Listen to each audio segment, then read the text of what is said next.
Today, in current events from a Christian perspective, a Canadian pastor finally acquitted of charges filed when he refused to close his church during the lockdown. If you remember years and years ago, literally at this point, we talked about that. Meanwhile, rock superstar Santana stands up for reality, but then immediately backs down. I think it's a good story to look at for our current event from a Christian perspective. Meanwhile, and follow me here, the U.S. State Department condemns the burning of the Quran in Sweden, but won't say anything about the approximately 80 churches that have burned across Canada for the past 2 years. What is going on here? All this and more today. I'm Matt Odegaard, and this is Church Public.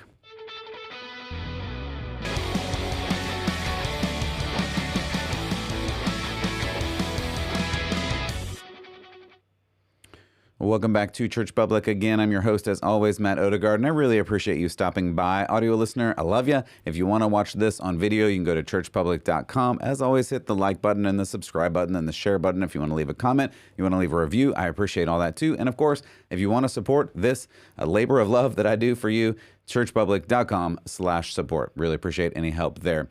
All right, let's get to some news because I want to help you understand how to live your faith out into the public square, Church Public.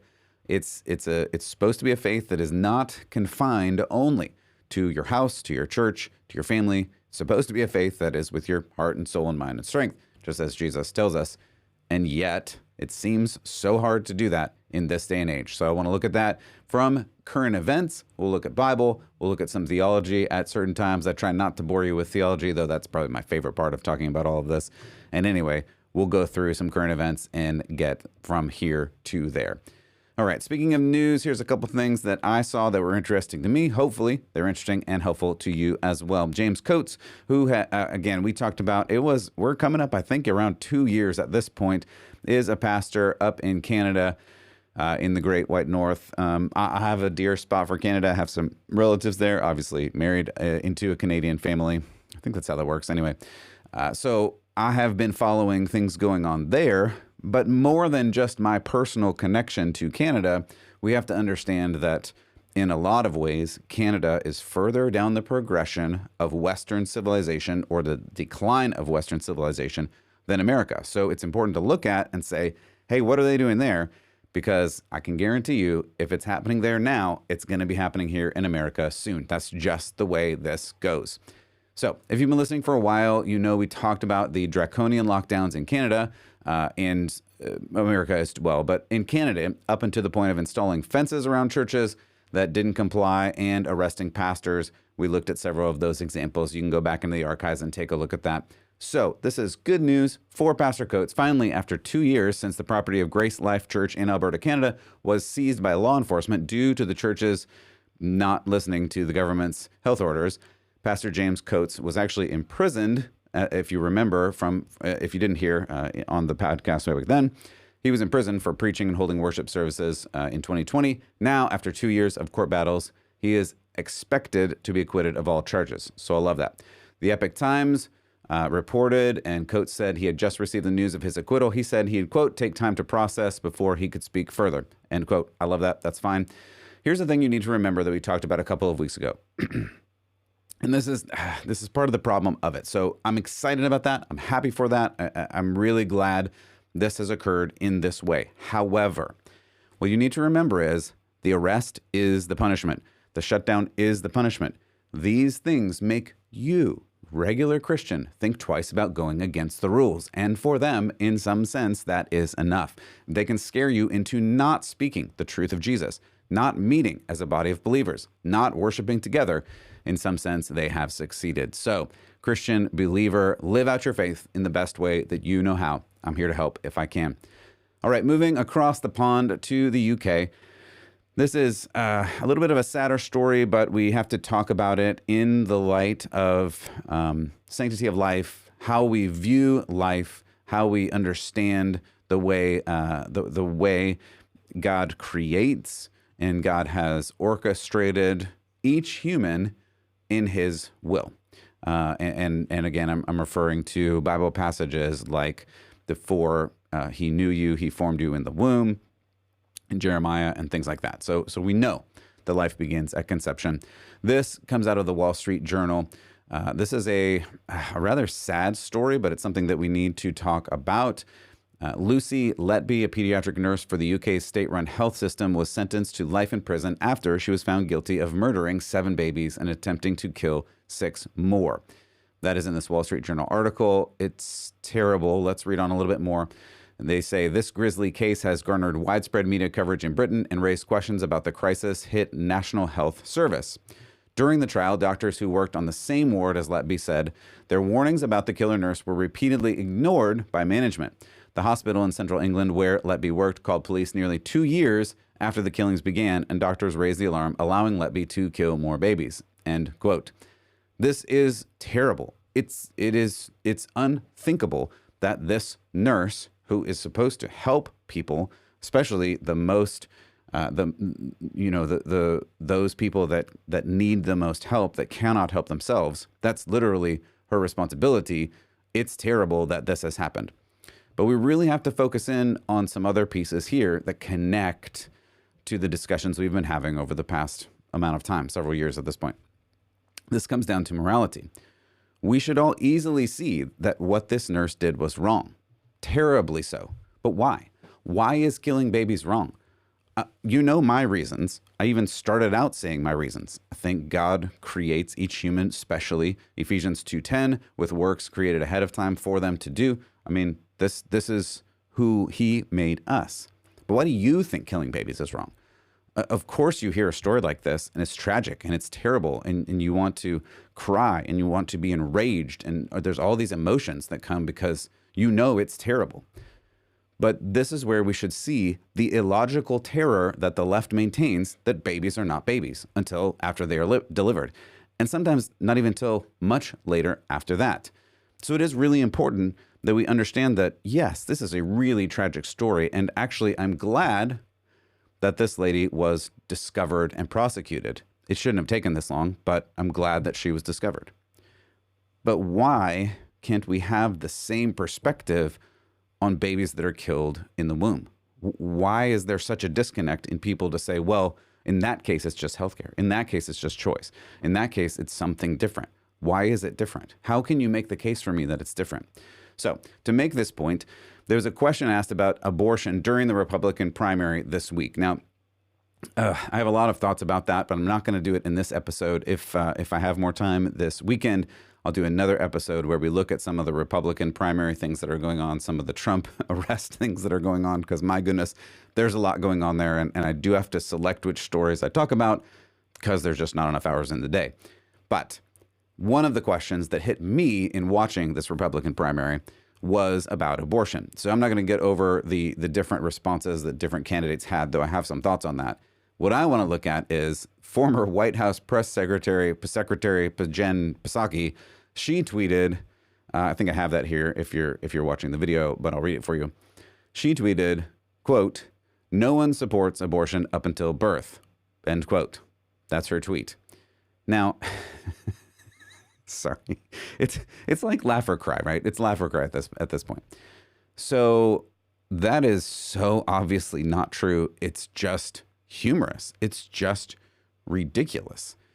I think this is a 5-minute video, and I am not going to play the 5 minutes of this video, but and I apologize because I tried to find out who originally made this video, and I don't know. But you can find it on Twitter, or you can watch the video that I'm going to show you here, or at churchpublic.com if you're just listening. So I'm just going to play a little bit of this video, but this is 5 minutes of politicians saying that they support abortion up until birth. We're just going to watch a little bit of this, and then we'll move on. Do you support any restrictions on abortion?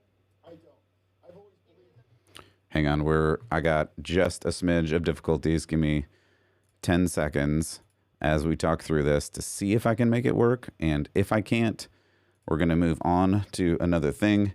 But I think I can. Just like the little train said, this is one of those skills. I was talking to a friend of mine. They're like, how do you do all of this at the same time?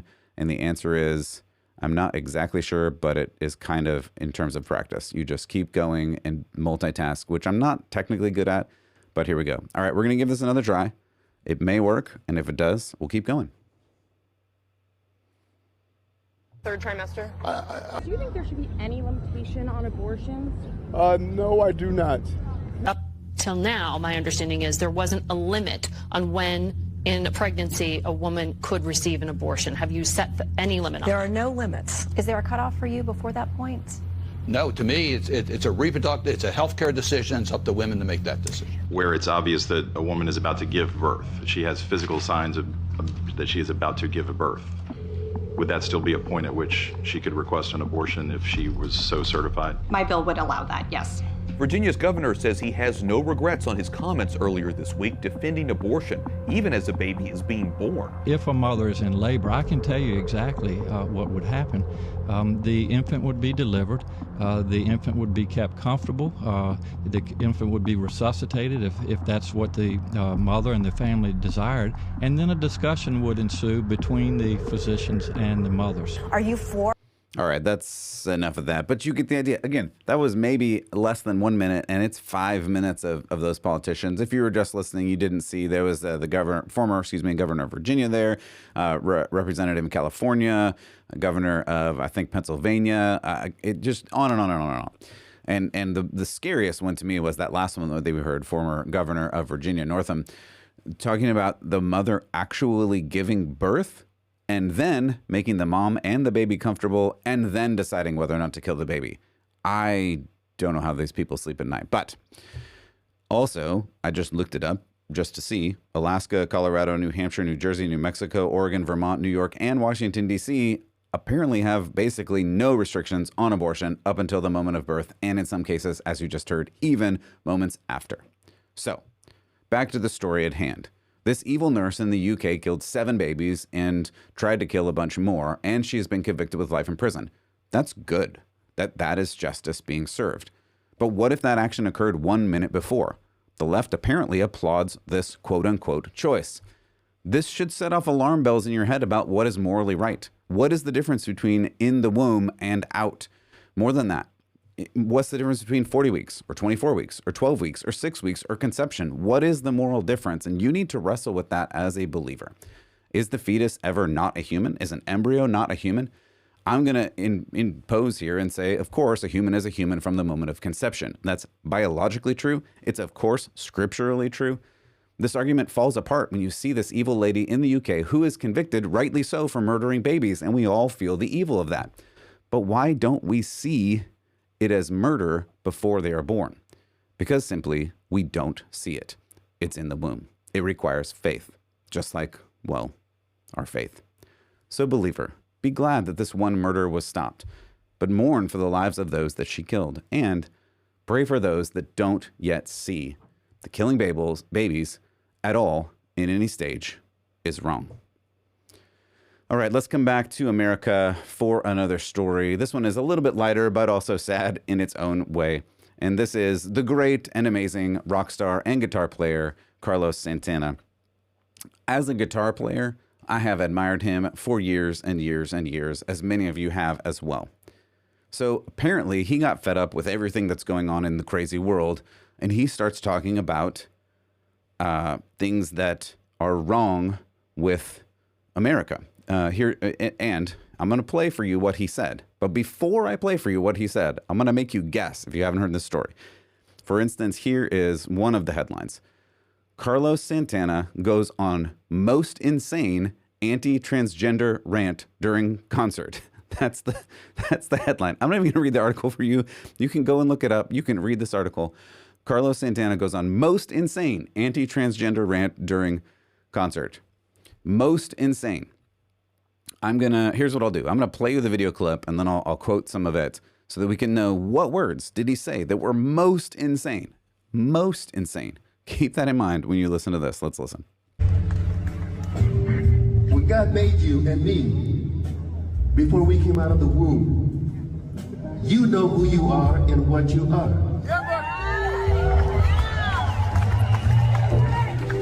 Later on, when you grow up and you see things, and you start believing that you could be something that it sounds good, but you know it ain't right. Because a woman is a woman and a man is a man. That's it.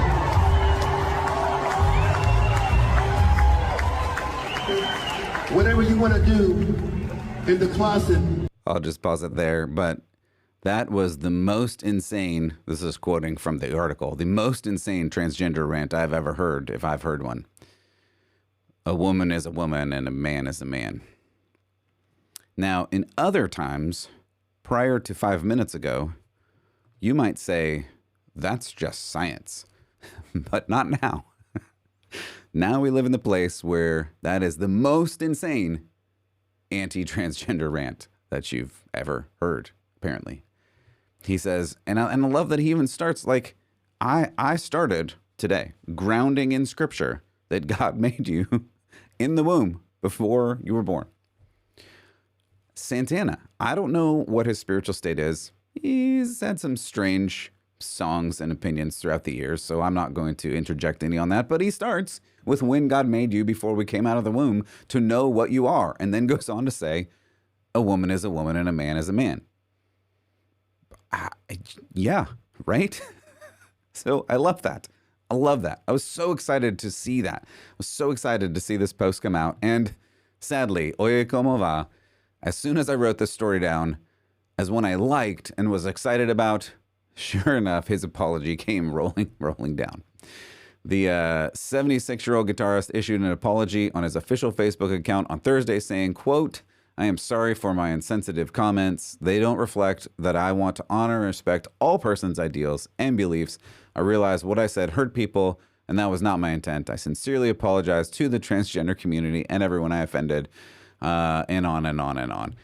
It just makes me so sad. And the reality is again, this kind of just happened, so I'm sure the fallout will be enormous, and they will just burn him down for this, because we know, and we have seen, and I have shown over and over and over again, you cannot apologize for this. Once you make the unpardonable sin of not agreeing with their ideology, you can't get out of that doghouse. You can't. You are forever condemned to weep and wail in hell outside of the bounds of their wonderful paradise, which doesn't exist anyway.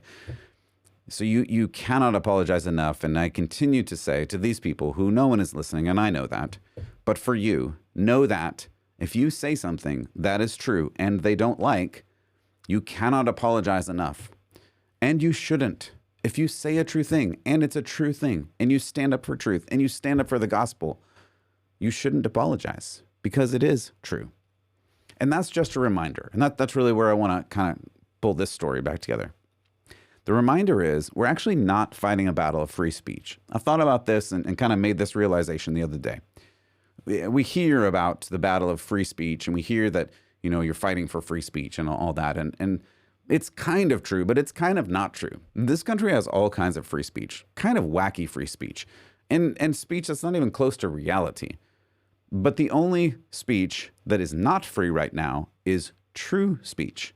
This is a case in point. This rock star Carlos Santana is positioned as an extremist anti-trans hate criminal for saying, quote, a man is a man and a woman is a woman, end quote. And that's just true, but it's not allowed. All right, let's go back across the world. This one is interesting to me because I see all this juxtaposition between the Western world and Western countries and Western civilization and some other countries and other parts of the world. And Hungary is just one of those interesting countries because they're mostly Christian. Now, they're not even particularly good, devout Christians, but they are Christian, and they keep standing up for Christian ideals, and they keep standing up for traditional Western civilizational values, which are based on Christian ideals. So I came across this from Rod Dreher. Let's see, I have this picture for you that shows this really cool drone shot. And I don't know where you were on the 4th of July, but in certain places, they didn't do fireworks. They did drones, which I have some thoughts about. But the drones can make all these pictures in the sky now, which I also have thoughts about. But in this particular picture, if you're just listening, it's a cross. The drones made a cross over Hungary. Rod's tweet says, drones over parliament make a cross to end the national celebrations. Hungary is a Christian country and proud of it. May God bless and keep this amazing land and her people. I love that. That's amazing. It's amazing that they had drones make a cross in the air over their country. I mean, truthfully, that's incredible. So I was thinking about this and then just happened upon this other post from Tucker. I laughed because why is Tucker, who is, by his own admission, I played that video for you a couple weeks ago if you want to go and look at it, a marginal Christian, why is he the voice that has the most Christian value coming out of it? And again, I'm not saying I agree with all of Tucker's words or even theology. I'm just saying some of the things that he says theologically are dead on. And what in the world are we doing? And why are there not more voices, particularly Christian voices, particularly pastors, who are saying these things? I don't know. But at any rate, I'll keep saying these things as long as I have breath. But let's listen to a little bit of Tucker. I don't know how long I'll keep this going. This video is kind of long too, but I'll give you a little bit of this because he makes some really good points about Hungary and about the connection of Christianity to Hungary and to the United States. So let's listen to this. They hate Hungary. And they hate it not because of what it's done, but because of what it is. It's a Christian country, and they hate that. And that's the truth. And nobody wants to say it, but it's true. And it's not a particularly provocative Christian country. I don't think most Hungarians go to church. It's not a theocracy. You're not required to believe in the catechism to live here. It's nothing like that. It's a soft Christian country, the softest ever. 300 years ago, people would look at modern Hungary and say, that's not a Christian country. But by modern standards, it's one of the last countries that identifies as a nation built on Christian precepts. Again, not imposing them on anyone else. But that is enough to incite our policymakers in the United States. And that I like what he's saying there, and I think it's important. And you are probably not Hungarian or connected to anybody in Hungary, and that's fine. But what you can hear from that and what you can understand is true for you as a Christian anywhere. And that is that, and he's talking, if you didn't catch the beginning of that, he's talking about America and the left in America more broadly, just not liking Christianity.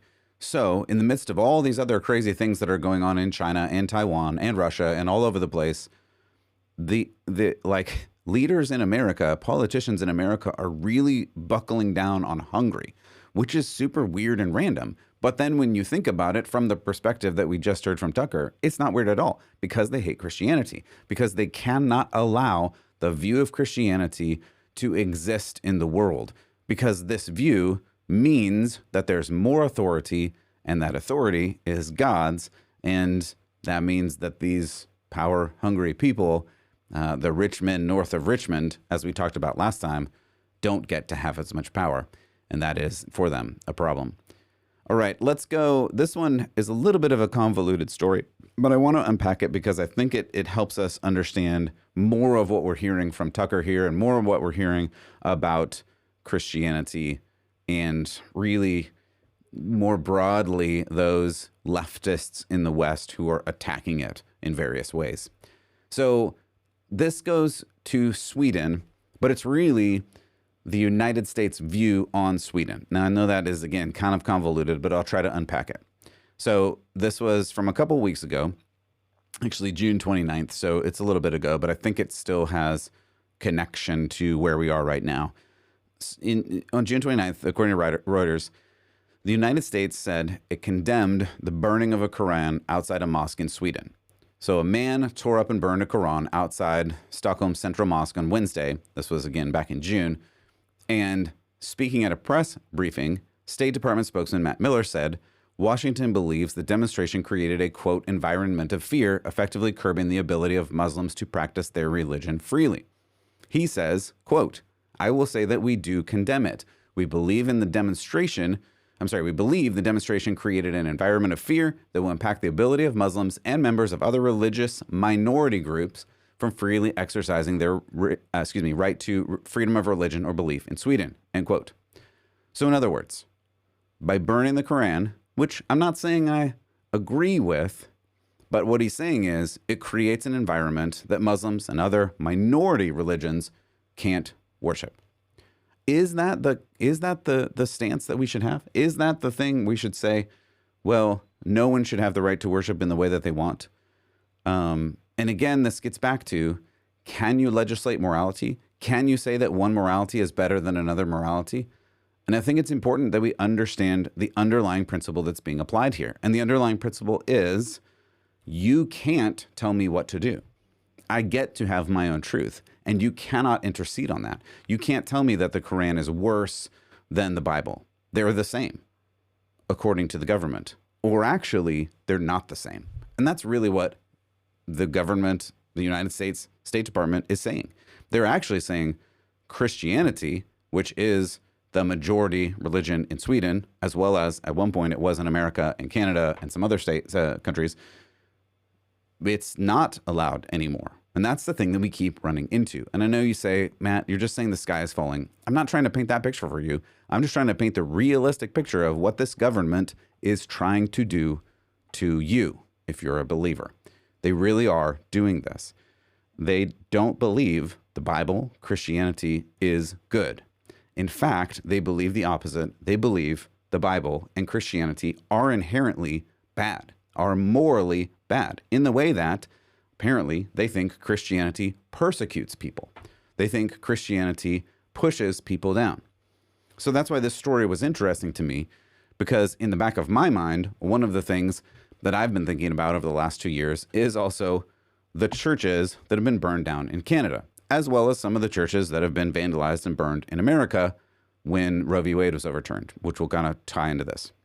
But remember, and we talked about this 1 to 2 years ago at this point, various times, around 80 churches have been burned in Canada. Christian churches. They've just been burned in Canada. So we heard that the State Department made a very condemnatory speech against Quran burning in Sweden. So I wanted to know, what has the U.S. State Department said about almost 80 churches being burned in Canada? Canada is much closer than Sweden. Some of the churches that were burned were literally minutes away from the American border. Very close. As far as I can find, pretty much nothing. I literally couldn't find a statement. I tried to find a statement from the U.S. State Department about the churches burning. I literally couldn't find one. Maybe there's one out there. You can send it to me if there is one, but I couldn't find one. Meanwhile, Prime Minister Justin Trudeau, at the time when this all started, he labeled the church burnings, quote, understandable. Yeah. And sure, right before that, he said it's unacceptable and wrong that acts of vandalism and arson are being seen across the country. But it's understandable. I'll play you that video. Don't take my word for it. Listen to this video from Prime Minister Trudeau. As I've also said, it is unacceptable and wrong that acts of vandalism and arson are being seen across the country, including against Catholic churches. One of my reflections is I understand the anger that's out there against the federal government, against institutions like the Catholic Church. It is real and it is fully understandable given the shameful history that we're all becoming more and more aware of and engaging ourselves to do better as Canadians. So did you catch that? Yeah, okay, he started with the thing that you have to say, like, okay, don't burn down churches, people. But then he paused and you could feel it. He was thinking, but it's understandable that they burned down the churches. I mean, they kind of had it coming. That's the sense that I got from him. He apparently ignores the actual evil of burning down a church or 80 in Canada, just like our administration kind of ignored the mass murder of children and teachers in a Christian school in Nashville, not to mention the dozens of pro-life pregnancy centers and churches across America that were vandalized, attacked, and burned in response to the overturning of Roe v. Wade, which, by the way, very few, if any, arrests have been made in that. So it's important for us to understand, I think, what led to this burning of Canadian churches. I mean, after all, 60, 70, 80 churches, that's kind of a lot of churches. So what is going on? Why are people burning all of these churches? So the thing that predates the burning of all of these churches was a study by ground-penetrating radar that supposedly found bodies of Indigenous people in mass graves of these poor children who were forced to attend schools across Canada. That's the story. The story is Catholics or other Christians in churches in Canada just killed a bunch of children and buried them out back. That's a terrible story. The media ran full bore with this story, assuming that it was completely true. Let's see, here is the Toronto Star, which said the remains of 215 children have been found. Indigenous leaders say Canada must help find the rest of the unmarked graves. The AP said over 600 bodies found at the Indigenous school in Canada. The problem is no bodies have been found. No bodies have been found in this area 2 years later. And if you asked about this any time in between now and then, you were just labeled a mass grave denier. Here is the CBC. And they said, this is Toronto Star. Genocide deniers ask, where are the bodies of the residential school children? So if you asked, hey, where are these hundreds of bodies? You were told, no, there are no. You were told, if you ask for proof of this really bad situation, you're a denier of the event that you'd like to prove. So it seems like a good question. I feel like it's a good question. If you don't have the bodies for these mass graves, do you have a mass grave? So, in fact, in Kamloops, where much of this started, where they used the ground-penetrating radar, and they said they found mass graves under the apple orchard, researcher Nina Green said the Kamloops Indian Residential School had a very large septic field in 1924. It's under the apple orchard, where Dr. Beaulieu did her ground-penetrating radar work. There's no way, she says, ground-penetrating radar can distinguish between a filled-in septic field trench and a filled-in grave. The profiles will look the same. End quote. So it appears the whole thing was a big misunderstanding. Or more than that, it was pretty much a lie, manufactured by those who wanted to find graves, but didn't find graves, and didn't even investigate enough to find a 1937 document called the Warren Report, which shows the placement of the 1924 septic field, where they were able to pinpoint the location of a selection referred to as, quote, the East Sewage Disposal Bed, end quote, directly under the apple orchard, and was also able to determine that the east-west orientation of the trenches and the drainage tiles within them matched the east-west burial pattern Dr. Beaulieu told the media was reflected in her ground-penetrating radar readings. So why didn't they investigate further? Remember, the ground-penetrating radar didn't even find bodies. It found, quote, anomalies, end quote, anomalies. So in Manitoba, at another one of these sites, a person called Chief Derek Napanak, I believe, decided to dig up the burial sites and investigate further. This sounds good. This is what people have been asking for. So here's what he found. Let's hear it from him directly. July 24th would be the start of our continuing search for truth as we move from identifying 14 reflections in the ground underneath the Catholic Church to an actual excavation of the site.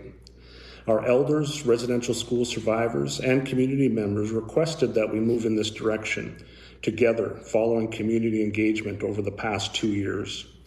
The excavation would be an effort to determine the truth of the reflections identified by ground-penetrating radar that was done twice over this location in the past 12 months to lead to greater certainty of the extent and location of the reflections. We are now concluding the excavation of the 14 locations under the church. The archaeological team we hired from the University of Brandon, which is the same archaeological team that is relied upon by regional police agencies when doing archaeological excavations, found no conclusive evidence of human remains in their excavation of the ground under the church basement. As a community, we were preparing for more than one possible outcome, which meant that we would prepare for the worst, but we would hope for the best. We know from the living memory of our elders who attended the school, as well as the living memory of those who have been passed the stories of their ancestors' experiences in the school, that horrible things happen there. So they found nothing. No human remains. Oops. He talked for a long time about the reflections. The ground-penetrating radar saw reflections. I don't know what that means. I'm not an expert in ground-penetrating radar, but he didn't say bodies. And in fact, they found no bodies. So he talked for a long time about what they were going to find, and yet in the end found rocks. Isn't this news? Isn't this good that children were not murdered en masse and buried under a Catholic church? Wouldn't you be glad about that? Maybe we should say sorry to the 80 churches that they burned down over the past couple of years because of this. I don't know. In the video, you hear how sad he is to not find bodies. It seems that he's sad this particular Catholic church didn't murder a bunch of people. I guess. He said, you hope for the best, but prepare for the worst. I'm confused. What is your worst? Isn't the best that there were not children murdered? But is that your worst? Doesn't it feel like he really wanted to find bodies so he could blame the church for something? Does this feel like he really wanted to condemn the church, but now has to find another reason to do it? He said that we know that horrible things happened here. Do we know that? How do we know that? Here's another part of an article that I found. Former Kamloops Indian residential school student Emma Baker admitted in an interview with CTV when she attended the Kamloops residential school from 1952 to 1956. She and her friends made up stories about graves in the apple orchard that we referred to earlier. She said, quote, there was a big orchard there, and we used to make up stories of the graveyard being in the orchard. There were rumors of a graveyard, but nobody seemed to know where it was, and we didn't even know if it was true, end quote. So did these atrocities really happen?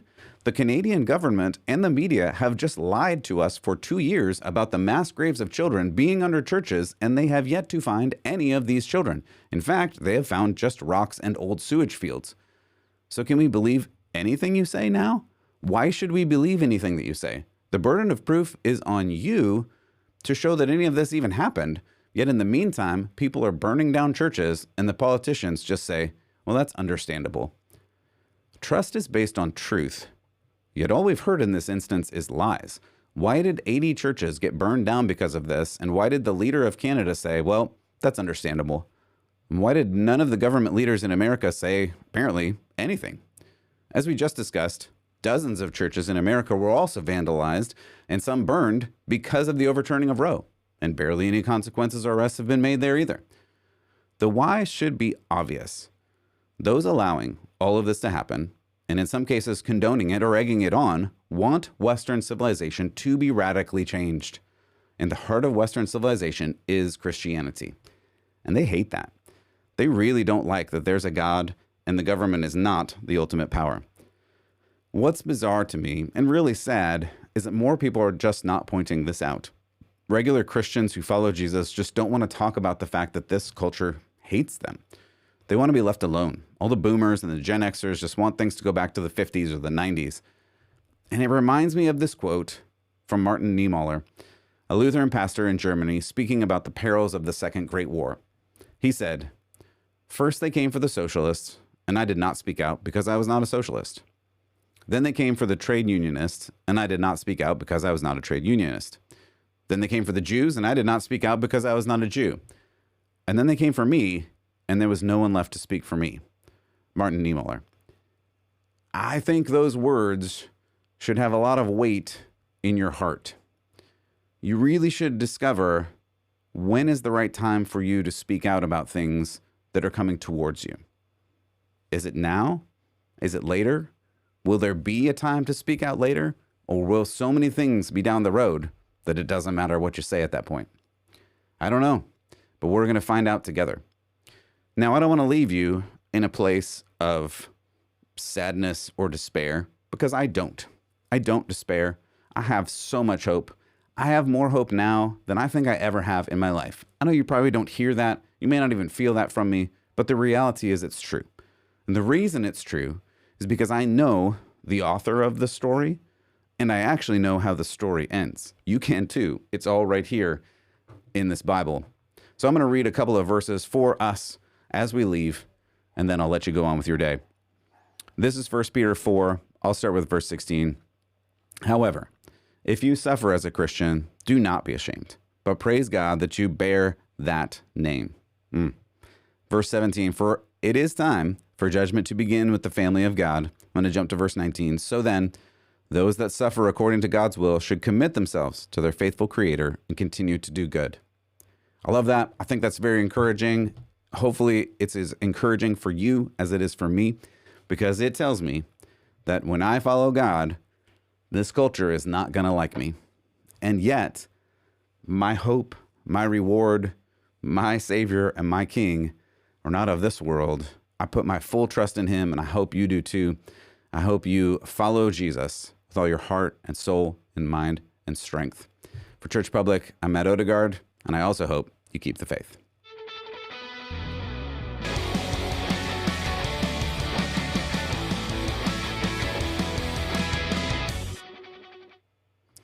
Thanks for stopping by, Church Public. I really appreciate you. If you found this helpful or interesting, hit the like, the subscribe, the share, do a review. And if you want to support, go to churchpublic.com/support. We'll see you next time.